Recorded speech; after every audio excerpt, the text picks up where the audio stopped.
오늘 히스기야에 대한 중요한 기록이 있죠.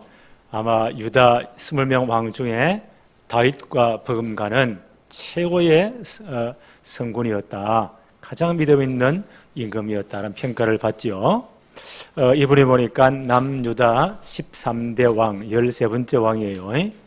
오늘 보니 25세 왕이 되어서 29년간 다스렸다. 하나님의 평가, 어떤 평가가 나옵니까? 하나님 보시기에 정직히 행했다. 근데 이 히스기야 아버지는 누구죠? 아하스 왕이에요. 몇 주 공부했죠? 주 전에 공부했죠? 하여튼 이 양반은 골치 아픈 사람입니다. 어느 정도로 골치 아팠나요?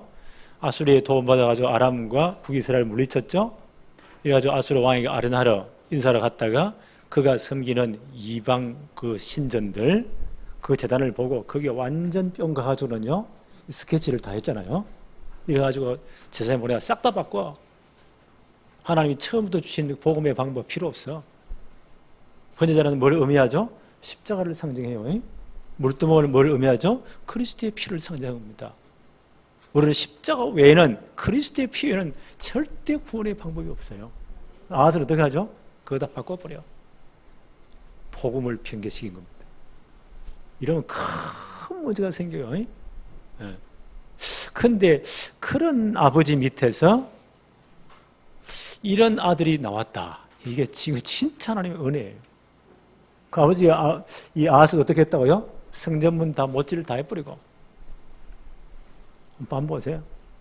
그 성전의 모든 제단, 물두멍 다 바꿔버리고 복음 바꿔버리고 전 나라의 우상 다 갖다 놓고. 근데 그 아들을 대보세요. 히스기야 때는요.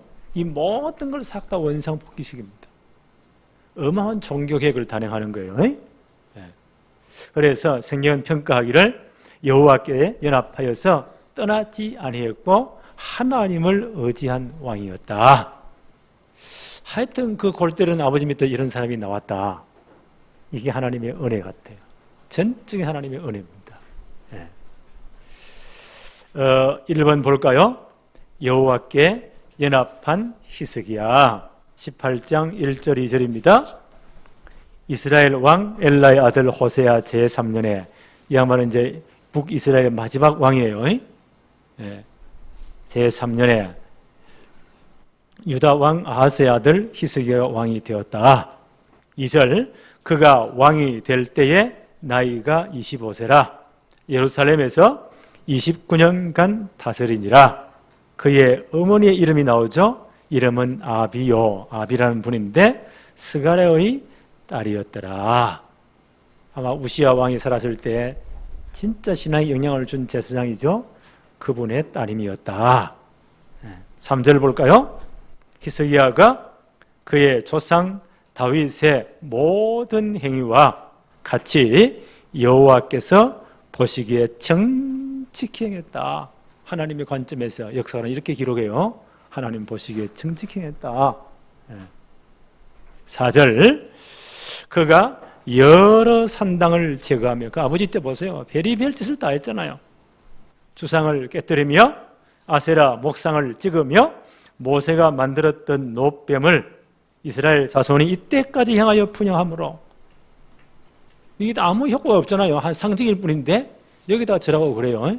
이거 싹 다 부수었다. 너우스단이다. 그 말은 뭐요? 노조각에 불과하다 라고 일컬었더라. 이런 대대적인 종교개혁을 단행합니다. 5절 한번 볼까요? 히스기야가 이스라엘 하나님 여호와를 의지하였는데 그의 전후 유다 여러 왕 중에 그러한 자가 없었으니 다윗과 거의 버금가는 사람이에요. 이런 훌륭한 왕이었다. 6절 곧 그가 여호와께 연합하여 하나님과 연합했다. 그에게서 떠나지 아니하고 여호와께서 모세에게 명령하신 계명을 다 지켰더라. 하나님과 연합했다. 그렇죠? 이런 축복을 누린 최고의 왕이었다. 계속 봅니다. 7절에 여호와께서 그와 함께 하심에 하나님이 그와 함께 했다. 이게 최고의 축복 아닐까요? 이게 임마누엘이에요. 위대의 축복, 임마누엘의 축복이에요. 그러니까 모든 하나님 계획이 나타나겠죠. 완내세의 축복이죠. 예. 여호와께서 그와 함께 하심에 그가 어디로 가든지 형통하였더라. 저가 아수르 왕을 배신하고 배반하고 섬기지 아니하였고, 그 아버지 때는 아수르 왕에 진짜 의지했잖아요. 예. 돈 주고 막 모든 병력 사가지고요, 대리전쟁에서 이겼죠. 얼마나 아수르 왕을 뭐 존경했는지 이방 신상들 싹 다 가지고 왔잖아요. 예. 그런데 히스기야 때는 그걸 전부 다 배척했다. 예. 아수르 왕을 배반하고 섬기지 아니하였다. 8절에 그가 블레셋 사람들을 쳐서 가사와 그 사방에 이르고 망대에서부터 견고한 성까지 이르렀더라. 하나님이 복을 주시니까 이런 축복을 누렸다. 그런데 히스기야가 이런 그 아버지 밑에 이런 아들이 나왔다. 히스기야 되게 하신 것 전적인 하나님의 은혜입니다. 그렇죠? 하나님의 은혜. 아무 차이가 없는데 중국이 그게 하나님의 은혜예요. 우리가 하나님 백성 된 것, 하나님의 자녀 된 것, 전적인 하나님의 은혜예요. 근데 거기에 정말로 도운 분들이 있다고요.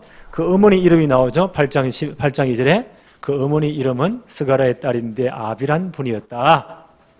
역대하 26장 4절 5절에 보니까 이런 기록이 있어요.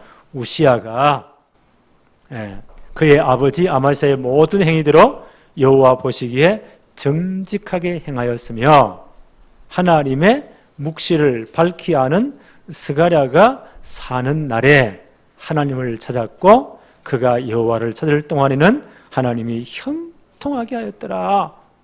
우시야 왕에게 신앙적 인양을 준 분이 누굽니까? 스가랴예요. 그분의 따님이 누구라고요? 이스기야의 어머니예요. 그러니까 어머니 영향력이 굉장히 컸다고 봐요.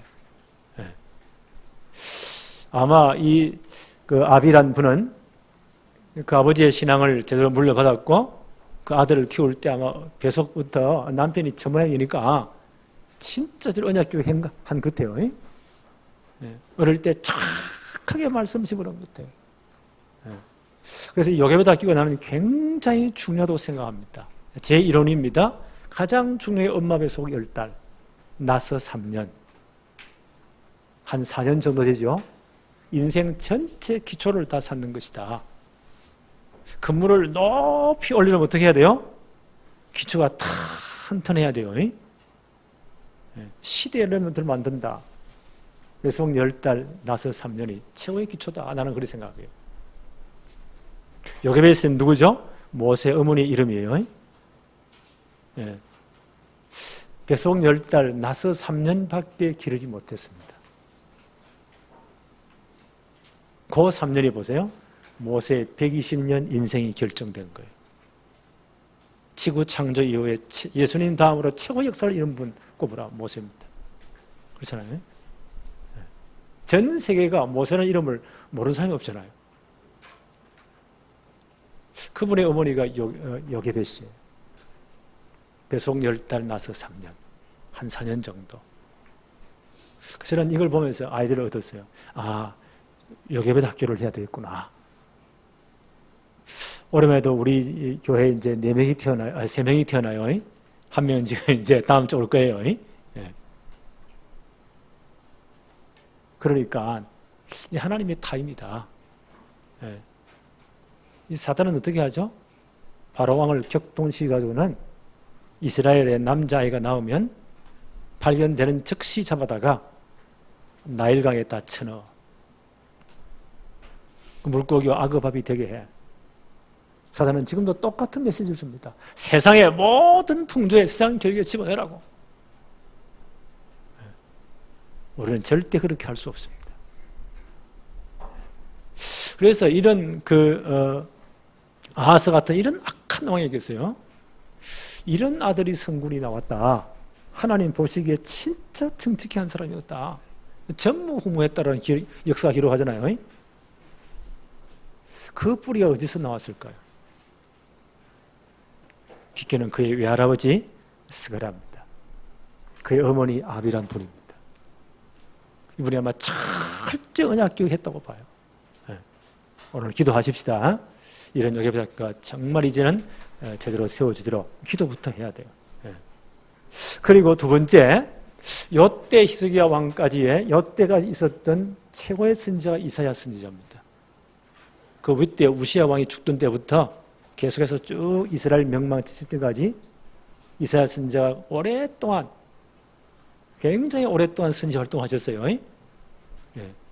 아마 히스기야에도 가장 영향을 끼친 선지자가 이사야입니다. 정말 나라가 어려울 때 이사야가 이 히스기야와 함께 진짜 기도한 겁니다. 그런 신앙의 사람 이사야 선지자의 영향력이 있었다고 생각이 되어져요. 역대하 32장 20절에 이렇게 기록되어 있어요. 정말 히스기야 때 나라가 어려울 때에 이러므로 히스기야 왕이 아모스의 아들 선지자 이사야와 더불어 하늘을 향하여 부르짖어 기도하였더니, 아수르가 침입해서 그 나라의 그 문명이 풍전등하여요. 그런 위기에 때에 뭐합니까? 하나님의 사람과 함께 기도합니다. 이런 하나님의 사람의 영향력이 있었다. 그 어떤 목회자 밑에서 배웠냐? 굉장히 중요합니다. 어떤 부모 밑에 배웠느냐? 특히 어머니 신앙이 중요하죠. 어떤 목회자에게 메시지를 받았냐? 그게 아마 전부 다인 것 같아요. 이런 히스기야를 히스기야 되게 한 하나님의 축복이 바로 이 두 영향력이 아닌가, 저는 그렇게 생각합니다. 그리고 히스기야 때에 중요한 사건을 통해서 하나님이 계시하셨거든요. 신앙의 영향을 주었어요. 18장 9절부터 한번 볼까요? 히스기야 왕 제4년 곧 이스라엘 왕 엘라의 아들 호세아, 북이스라엘 마지막 왕이에요. 7년에 아수르 왕 살만에셀이 사마리아로 올라와서 에워쌌는데 10절에 보니까 3년 후에 3년 동안 사마리아 전체를 에워싸서 모든 걸 다 막아버립니다. 안에다 굶어 죽겠죠. 10절 3년 후에 그 성읍이 함락되니 곧 히스기야 왕 제6년이요. 히스기야 왕이 된 지 6년 만에 6년 되던 해에 북쪽 사마리아가 완전 박살납니다. 아수르에 의해서. 이스라엘 왕 호세아의 제9년에 사마리아가 함락되었는데 11절 보세요. 아수르 왕이 이스라엘을 사로잡아 아수르에 이르고 고산 강가에 있는 할라와 하볼라 메대 사람의 여러 성읍에 두었다. 전 아수르 제거하는 노예로 다 팔아버립니다. 이들은 끝내 못 돌아와요. 12절 역사의 평가입니다. 이는 북이스라엘이죠. 그들이 하나님 여호와의 말씀을 듣지 아니하고 그의 언약과 여호와의 종 모세가 명령한 모든 것을 따르지 아니했다. 망하는 그날까지 한 번도 하나님 앞에 선 적이 없습니다. 하나님 오랫동안 참으셨잖아요. 결국 이들을 다 멸하십니다. 아마 이 사건이 히스기야에게 굉장한 충격이 되었을 거예요. 그래서 히스기야를 정신을 바짝 차리도록 아마 그렇게 한 것 같아요. 이 북이스라엘 멸망이 히스기야의 역사적인 큰 교훈이 되었을 것입니다. 로마서 15장 4절에 이런 말씀이 있죠. 무엇이든지 전에 기록된 바는 우리의 교훈을 위하여 기록된 것이니 우리로 하여금 인내로 또는 성경의 위로로 소망을 가지게 함이니라. 전에 기록된 모든 우리의 교훈입니다. 우리는 성경을 통해서 이 중요한 교훈들을 받아야 돼요. 이런 것들이 아마 히스기야의 중요한 교훈이 되었다. 그래서 아마 진짜 하나님을 의지하는 최고의 임금이 되었다. 다윗과 버금가는 사람이 되었다. 세 번째 한번 볼까요? 하나님만 의뢰하게 하시려는 믿음의 연단. 북이스라엘 망한 이후에 아수르가 가만히 있겠어요? 북이스라엘 전체를 박살냈잖아요. 거기 모든 사람 다 잡아다 전 제국 안에 노예로 다 팔아버렸잖아요.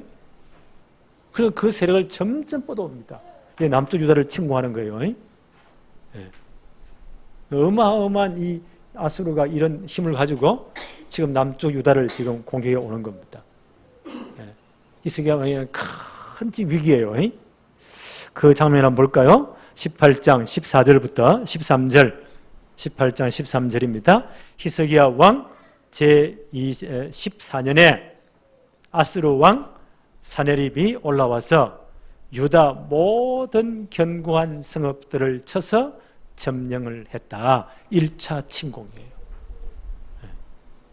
14절을 보니까 유다 왕 히스기야가 라기스로 사람을 보내 아스루 왕에게 이르되 내가 범죄하였나이다. 나를 떠나 돌아가소서. 왕이 내게 지우시는 것을 내가 당하리이다 하였더니 아스루 왕이 곧 은 300달란트와 금 30달란트를 정하여 유다 왕 히스기야에게 내게 한지라. 어마어마한 보세요. 조공을 요구합니다. 이거 싹 다 힘이 없으면 다 바쳐야 돼요. 네.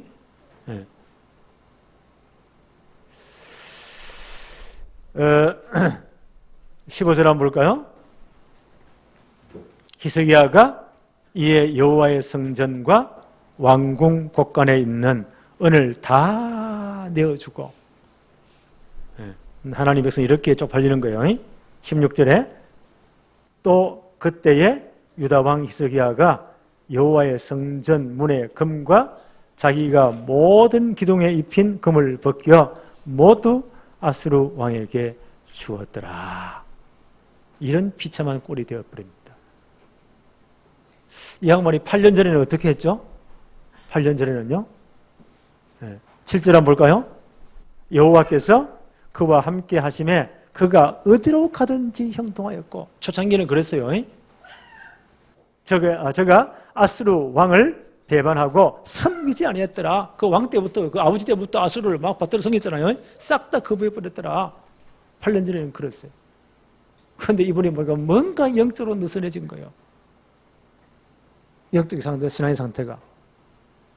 아스루 와서 보세요. 박살을 냅니다. 다 뺏어가 버립니다. 자, 그리고 2차 침공을 해요. 17절 한번 볼까요? 아스루 왕이 다르단과 랍사리스와 랍사게로 하여금 대군을 거느리고 이런 장수들을 보내요.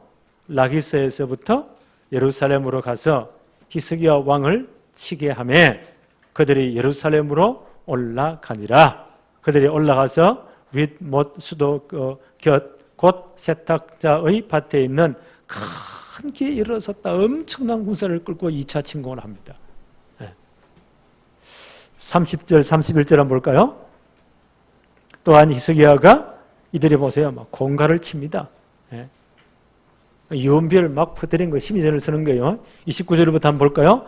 왕의 말씀이 이들이 이제 아스루 왕의 이 말을 가지고 전 유다 백성들을 공갈을 치는 겁니다. 왕의 말씀이 너희는 히스기야에게 속지 말라. 그가 너희를 내 손에서 건져내지 못할 것이다. 이런 공갈을 치는 거예요. 30절 또한 히스기야가 너희에게 여호와를 의뢰하라 함을 듣지 말라. 그가 이르기를 여호와께서 반드시 우리를 건지실지라 이 성이 아스루 왕의 손에서 함락되지 아니하게 하실지라 할지라도 31절 너희는 히스기야의 말을 듣지 말라. 아스루 왕의 말씀이 너희는 내게 항복하고 내게로 나오라. 그리하고 너희는 각각 그의 포도와 무화과를 먹고 또한 각각 자기의 우물을 물을 마시라. 이런 공갈을 치는 겁니다. 항복하라는 거예요. 히스기야 왕의 말을 절대 듣지 말라는 거예요. 이런 심전을 쓰는 겁니다. 전 백성들이 얼마나 두려워 벌벌 떨겠어요. 이 심전 이게 정말 겁나는가 봐요. 요즘 뉴스에 한참 뜨고 있죠. 탈북한 분들이 막 한이 맺히니까 자기 형제자매들이 북한에서 이렇게 흔들리고 너무 인권 유린당하고 고통당하니까 그 실상을 전부 다 삐삐라 보니까 김일성부터 김정일까지 이만큼 뚱뚱해 있고 북한 주민들은 지금 못 모아서 굶어 죽고 있잖아요. 사진을 제가 이렇게 속고 있다. 이렇게 확정을 하고 있다. 이래가지고 그 풍선에 달러도 넣고 살도 넣고 이래가지고 삐라 넣어가지고 그걸 뿌리는데 평양까지만 날아갔는가 봐요. 북한 주민들이 주워 보겠죠. 그 심리열이 대단한 거예요.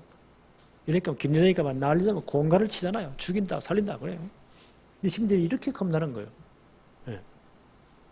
그러니까 뭐 아수르 군대가 와가지고는 전부 다 백성들의 공갈을 치는 겁니다. 히스기야 말 듣지 마. 너희 하나님이 너희를 절대 구원하지 못한다. 아수르 왕을 이긴 나라가 어딨냐? 항복하라는 거예요. 하나님 버리고 우리 신을 섬기라는 거예요. 자, 이제 나라가 어떻게 되겠어요? 전 백성이 벌벌 떨겠죠. 히스기야가 이런 위기를 당합니다. 33절부터 한번 볼까요? 이들이 계속 공갈을 칩니다. 민족의 신들 중에 어느 한 신이 그의 땅을 아수르 왕의 손에서 건진 자가 있느냐? 아수르가 그만큼 강했어요. 34절 하맛과 아르바스의 신들이 어디 있으며 스발와임과 헤나와 아야의 신들이 어디 있느냐? 그들이 사마리아를 내 손에 건져냈냐? 35절 민족의 모든 신들 중에 누가 그의 땅을 내 손에서 건졌기에 여호와가 예루살렘을 내 손에서 건지겠느냐 하셨느니라. 하나님 모독하면서 보세요. 전 백성들의 콧가를 치는 겁니다. 이런 위기가 히스기야 왕 때 왔다는 거예요. 그의 신앙이 좀 느슨해질 때. 자, 이런 위기 앞에 히스기야가 어떤 반응을 보이느냐. 그 다음 주에 19장이에요.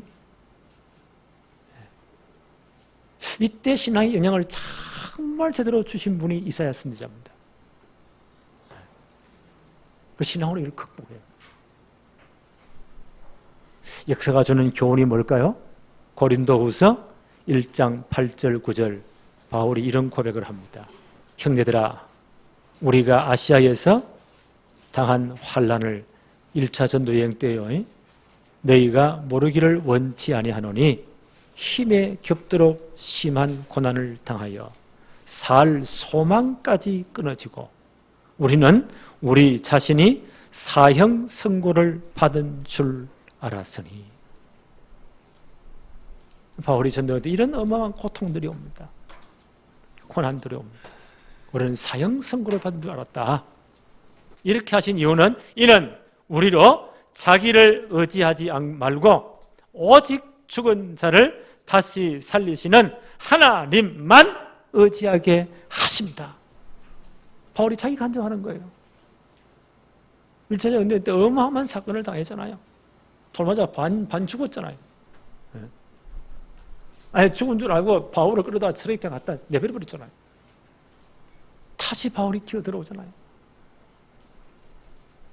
우리가 하나님 나라에 들어가려면 많은 환난을 겪어야 할 것이 아닌가 라고 지자들 황제보고 또 다른 지역으로 갑니다. 이런 일들을 바울이 여러 번 당합니다. 바울이 이렇게 해석을 해요. 형제들아, 우리가 아시아에서 당한 환난을 너희가 모르기를 원치 아니한다. 힘에 겹도록 심한 고난을 당하여 살 소망까지 끊어지고 우리는 우리 자신이 사형 선고를 받은 줄 알았으니 이는 우리로 자기를 의지하지 말고 오직 죽은 자를 다시 살리신 하나님만 의지하게 하심이라. 모든 문이 다 막혔습니까? 하늘 문이 열릴 차례입니다. 그렇죠?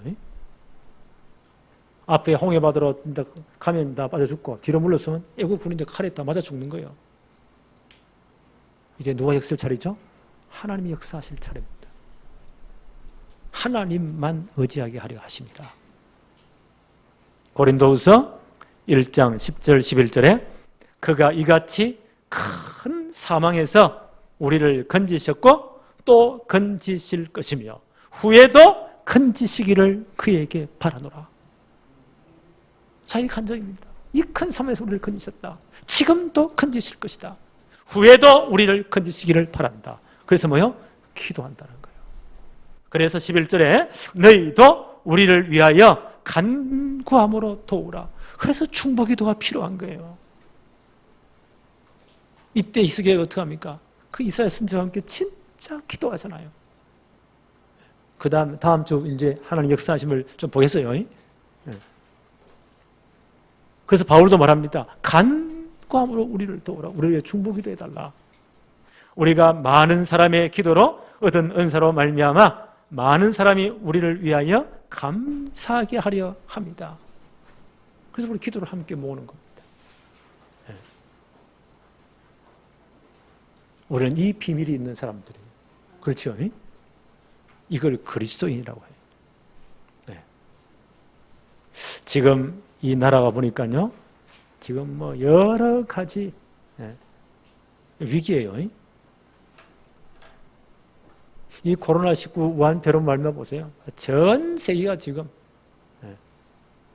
미국에 보니까 미국의 평가하는 분을 보니까요, 30년 벌어놨던 것 몇 개월 만에 다 까먹었대요. 우리는 말할 필요가 없겠죠. 이때 우리가 뭐 해야 됩니까? 하나님만 바라보도록. 여러분 진짜 기도해야 됩니다. 정말 기도하세요. 이런 위기의 때 하나님이 하나님의 백성들을 지키시도록. 나는 새벽마다 기도합니다. 애굽의 10가지 재앙이 내릴 때 하나님 어떻게 하십니까? 언약 백성들이 있는 고센 땅을 하나님이 지켰습니다. 애굽은 다 박살나지만 모든 장자가 다 죽지만 그날 출애굽한 거예요.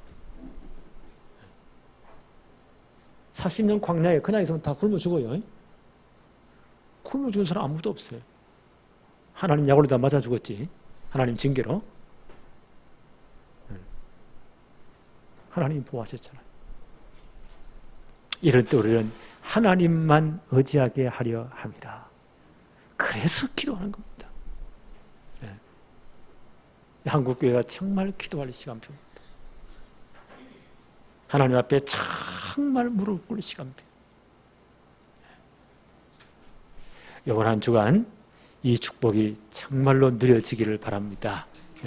다시 한번 결론적으로 바울의 말을 다시 한번 읽어드립니다. 고린도후서 1장 8절 9절에 형제들아 우리가 아시아에서 당한 환난을 너희가 모르기를 원치 아니하노니 힘에 겹도록 심한 고난을 당하여 살 소망까지 끊어지고 우리는 우리 자신이 사형 선고를 받은 줄 알았으니 이는 우리로 자기를 의지하지 말고 오직 죽은 자를 다시 살리시는 하나님만 의지하게 하심이라.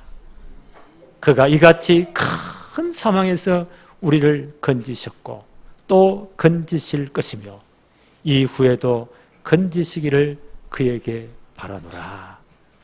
하나님 아버지, 오늘 복된 주의 날 예배할 수 있는 축복을 주심을 감사합니다. 이런 코로나19 사태가 여기저기 산발적으로 계속 터지고 있습니다. 이런 때 교회마다 예배의 여러 가지 지장을 받고 있는 가운데 그래도 예배할 수 있는 축복을 주심을 너무 감사합니다. 이 지구 전체가 전 나라마다 또 우리나라가 경제적으로 큰 압박들을 당하고 있습니다. 성도들의 생업과 산업에도 여러 가지 위기들이 오고 있습니다. 하나님, 이때 하늘 문을 열어 주옵소서. 하나님이 역사하여 주옵소서. 하나님만 바라보게 하여 주옵소서. 우리를 그 위기에서도 우리의 간구를 들으시고 큰 사망에서 건지셨고 또 건지실 것이며 이후에도 건지시기를 간절히 바랍니다. 하나님, 오늘 한 주간 동안 하나님만 의지하는 기도의 최고의 축복들을 누리도록 역사하여 주옵소서. 예수님의 이름으로 기도합니다. 아멘.